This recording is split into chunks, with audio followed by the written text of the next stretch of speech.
a la pregunta del día derechito. Reverendo Osvaldo Torres, ¿hay persecución en contra de la iglesia? No, no hay una persecución a la iglesia como tal. Siempre la iglesia fue y ha sido perseguida.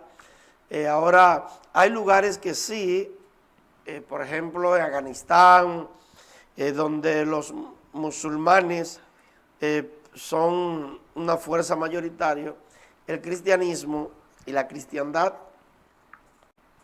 en general han pasado y están pasando situaciones difíciles.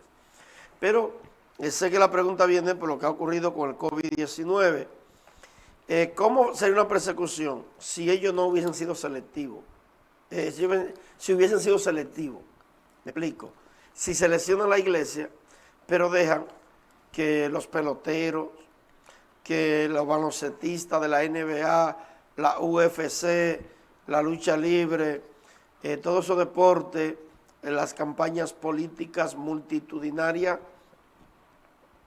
se reunieran y le impidieran a la iglesia reunirse, ya es una persecución. Pero a la iglesia no se le está impidiendo que predique la palabra. Es como que tú te impuesto a ver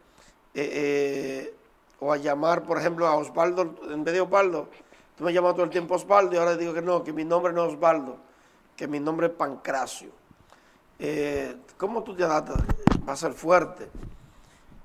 Porque el ser humano, aunque tiene la capacidad del cambio, se le hace difícil ese metamorfosis. Y ahora tenemos una nueva modalidad por un tiempo de predicar el evangelio, pero no hay una persecución, así como las iglesias le han impedido que tengan tanto grupo aglomerado, que no sean más de 10 personas.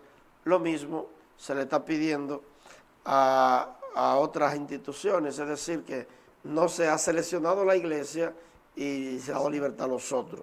Por lo tanto, no hay una persecución a la iglesia, viendo el cuadro general y partiendo del COVID-19. Ahora, ¿vendrá una persecución a la iglesia? Claro que sí. La iglesia neotestamentaria, la iglesia primitiva, nació bajo una persecución y se encontrará con Cristo bajo una persecución, porque es cíclico. Cielo nuevo y tierra nueva de Génesis, tú lo encuentras, capítulo 1 de Génesis, capítulo 2, 22 de Apocalipsis. Es decir, el árbol de la vida aparece en Apocalipsis al final. El faraón de Génesis aparece en Apocalipsis. Por ejemplo, la serpiente antigua aparece en Génesis, de Génesis aparece en Apocalipsis, porque como que es cíclico, y así como hubo persecución antes de cuando vino Cristo y se fundó la iglesia primitiva, cuando Cristo vuelva otra vez, antes de que Cristo venga, habrá una persecución brutal, salvaje, sin piedad, y la iglesia tiene que estar preparada para eso. Pero en estos momentos, viendo el cuadro general, por lo que ha ocurrido, no es una persecución contra la iglesia. Entonces, la iglesia no está siendo perseguida. La iglesia tiene que tener ciertos protocolos de salud.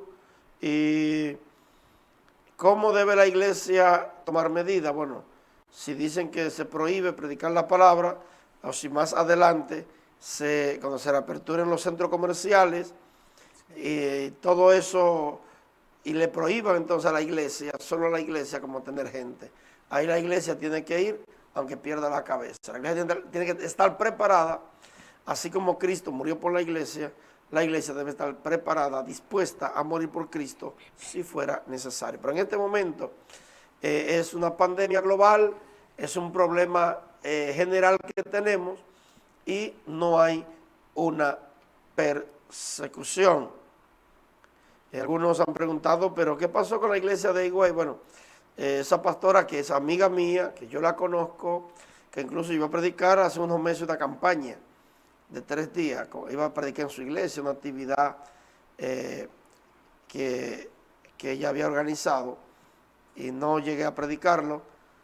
eh, ella se montó en un carro. Es verdad que se hizo un show más grande que debe haberse hecho, esa es la verdad.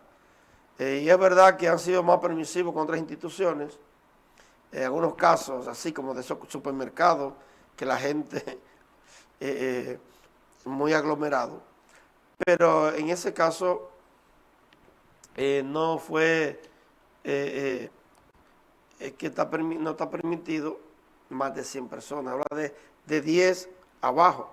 Y aún esos 10 mantener cierto protocolo. Y uno habla de 100 personas, uno habla de 150. Pero si había sido una persecución, la dejan presa, le disparan a ella, algunos miembros, y no fue el caso, fue citada a la fiscalía, se le puso una multa. Yo le digo a ustedes, recuerden lo que dice Romanos capítulo 13, que las autoridades que están puestas por Dios.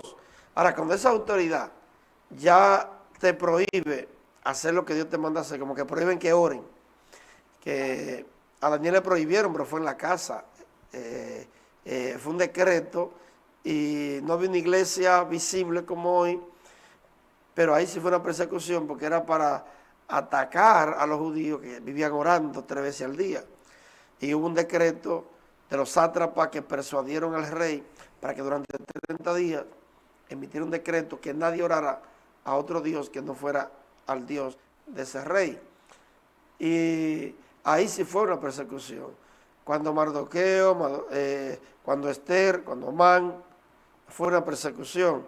O sea, la iglesia, a través de la historia hemos visto persecución del pueblo de Dios, hemos visto persecución de la iglesia primitiva, que se quedan contentos 120, y yo, como he dicho en otras ocasiones, no salían por Hechos 1.8 y tuvieron que salir por Hechos 8.1. No salían por Hechos 1.8, que Jesús dijo, y me serán testigos, o sea, serán llenos del Espíritu Santo y me serán testigos en Jerusalén, en toda Judea, en Samaria y hasta lo último de la tierra. Ellos estaban contentos ahí entre ellos. Entonces, ¿qué pasó después? Dice en Hechos 8.1 que vino una persecución y fueron dispersados y ahí el evangelio comenzó a crecer porque la sangre de los mártires siempre ha sido la semilla del crecimiento del pueblo de Dios. Por lo tanto, recapitulando, ¿hay persecución contra la iglesia? No. Hay casos aislados y de países que han tenido eso, pero no hay una persecución como tal, global, universal, contra la iglesia en estos momentos. Considere lo que he dicho y el Señor de entendimiento en todo.